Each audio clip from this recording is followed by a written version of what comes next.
Bonjour les secondes OIB, bienvenue dans ce cours qui s'intitule Du développement au développement durable. Alors, nous nous sommes posés comme problématique générale du cours la question suivante. Qu'est-ce que le développement durable? Puisque vous savez que c'est le thème général de notre année de géographie.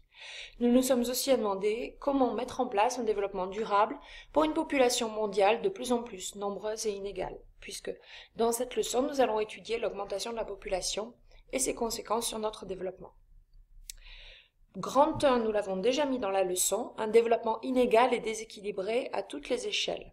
Notre objectif va être double. D'abord, mesurer les inégalités de développement à différentes échelles. On verra l'échelle mondiale, l'échelle nationale et même l'échelle régionale. Mais il va falloir d'abord, pour cela, nous demander quels sont les instruments de mesure que l'on utilise pour mesurer le développement. Puisque le développement, c'est une notion comme ça a priori assez vague. Alors, sur quoi se base-t-on pour dire qu'un pays est ou non développé?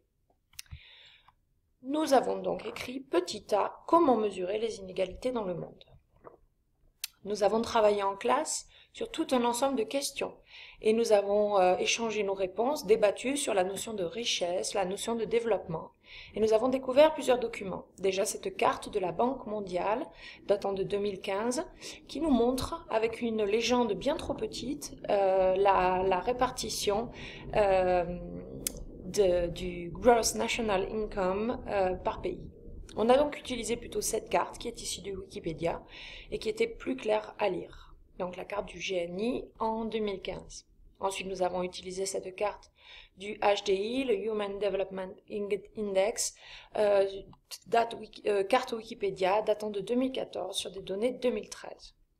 Ce tableau et enfin ces deux documents qui nous présentent le GDP. Alors, on va en reparler plus tard. Donc, après cette étude, nous sommes en mesure d'écrire la leçon. Alors, s'il vous plaît, prenez des notes complètes. Nous écrivons dans le grand A un petit 1, c'est donc une sous-partie. Vous l'écrivez en bleu et vous soulignez en bleu. Alors, je sais, vous êtes en seconde, vous êtes peut-être un peu grand pour les codes de couleurs, mais je vous rappelle quand même que la majorité d'entre vous avez une mémoire photographique et que les codes de couleurs, ça aide. Alors, on y va. La création de richesse, tout d'abord, les indices permettant de mesurer la richesse. Il y a deux indices à retenir. Le premier est le PIB, en anglais GDP, Gross Domestic Product, qui est donc la somme de toutes les richesses créées par des activités de production sur le territoire d'un pays. Cela veut dire que l'on compte dans le PIB d'un pays tout ce qui est produit sur son territoire, même si c'est par des entreprises étrangères. Plus un pays est capable de produire une quantité de richesse élevée, c'est-à-dire plus le PIB est fort, plus on va dire que la puissance économique de ce pays est importante. Je vous ai illustré ça d'un petit schéma, alors que j'ai fait, donc voilà, c'est moi qui l'ai fait, quoi. Je vous ai mis le petit logo Made in France et des usines, ça veut donc dire toutes les usines, mais quelle que soit leur nationalité, vous voyez ici j'ai mis plein de pays, qui produisent des richesses en France comptent dans le PIB de la France. Donc les entreprises américaines, les entreprises chinoises qui produisent en France sont comptabilisées dans le PIB français. Pour en savoir plus sur le PIB, je vous conseille cette petite vidéo de SES qui est très très intéressante. Vous pouvez soit retaper le lien, soit la trouver sur le Pearl Trees. Sur le Pearl Trees, elle est à la fois en géographie, mais elle est aussi en SES si vous cherchez.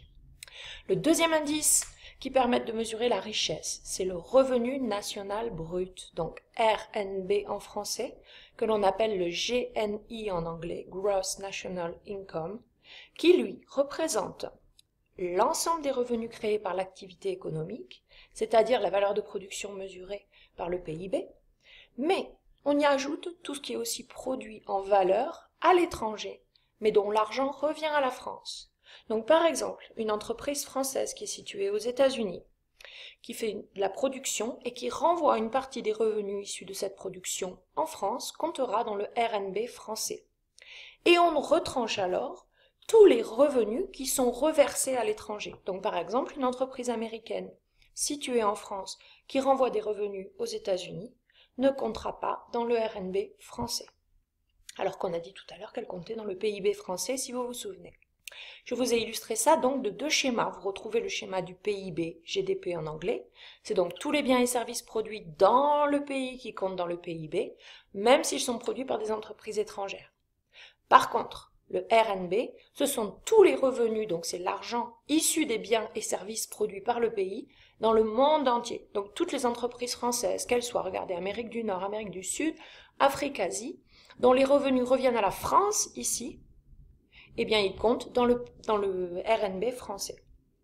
Et par contre, les entreprises américaines qui renvoient de l'argent aux États-Unis seront donc enlevées du RNB français. Passons à la suite. Il faut aussi faire attention, nous avons constaté dans notre étude qu'il est intéressant de comparer le PIB global au PIB par habitant. Et même chose pour le RNB, il est intéressant de comparer le RNB global au RNB par habitant. Vous vous souvenez la surprise que nous avons eue en comparant ces deux tableaux. Ici un tableau du GDP global du monde, où on voit bien sûr l'hyperpuissance américaine, le deuxième grand pays le plus puissant du monde, la Chine, économiquement bien sûr, et vous avez ici ces chiffres mais rapportés à la population. Et on se rend compte que qui vient en premier du classement? Le Luxembourg. Les États-Unis ne sont que 9e de ce classement de richesse par habitant. On a donc, et puis la Chine n'est même pas dans le classement, ici dans les premiers du classement, j'ai coupé le tableau. Il faut donc à chaque fois se demander, est-ce que j'ai un tableau de données qui me représente le PIB brut, ou le PIB global, ou le PIB par habitant? Pareil avec le RNB.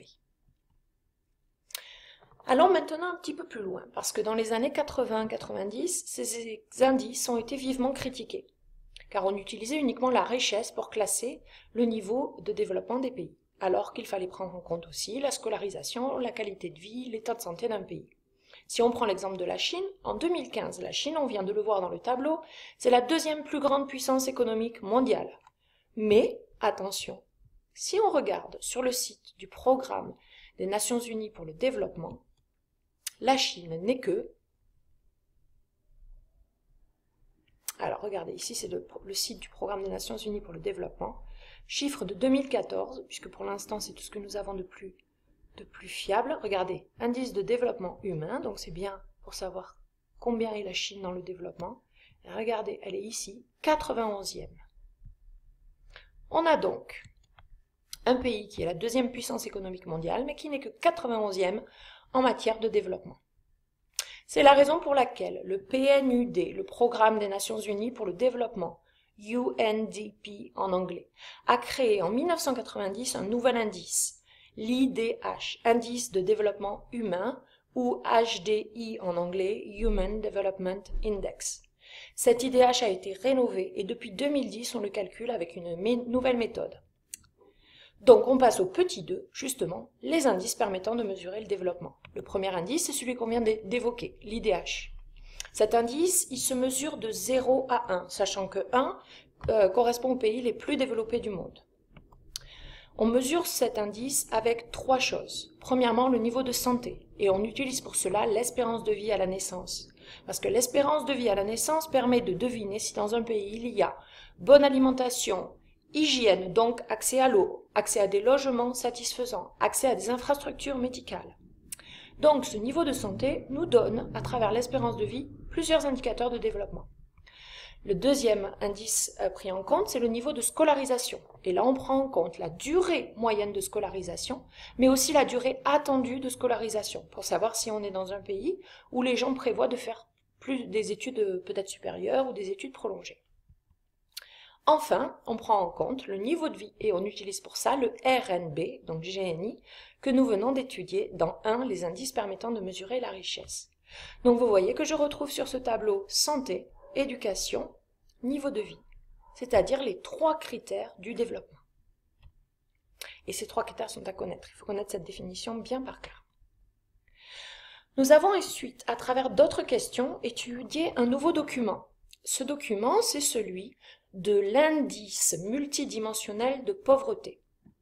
Alors cet indice, vous voyez qu'il ne concerne que certains pays du monde, puisque quand je regarde, les États-Unis, la France et même beaucoup de pays d'Europe correspondent à pas de données. Donc déjà, c'est une première interrogation. Nous avons vu que cet indice est apparu en 2010, c'est donc un indice tout récent, il a 5 ans, et il a été créé par, on retrouve ici dans ce texte, le Programme des Nations Unies pour le développement, ainsi que l'Université d'Oxford qui a participé à l'élaboration de cet indice. Cet indice, il est donc le deuxième indice permettant de mesurer le développement. Donc deuxième tiré, on l'appelle le MPI ou IPM en français, donc MPI Multidimensional Poverty Index ou indice de pauvreté multidimensionnel. Il ne couvre que 91 pays du monde et ce sont essentiellement des pays en développement ou des PMA, les pays les moins avancés. Ça veut dire que pour mesurer la pauvreté dans les PID, ceux qui ne sont pas sur la carte que vous avez eue, on utilise encore le seuil de pauvreté. En Europe, le seuil de pauvreté, ça correspond aux personnes vivant avec moins de 60% du niveau de vie médian. On termine donc cette leçon sur les indices. Vous avez 4 indices à retenir. Si vous voulez un petit schéma récapitulatif, vous avez le document 2, page 17 de votre livre, avec les 4 indices à retenir. 2 pour la richesse, 2 pour le développement. Voilà, la suite du cours bientôt.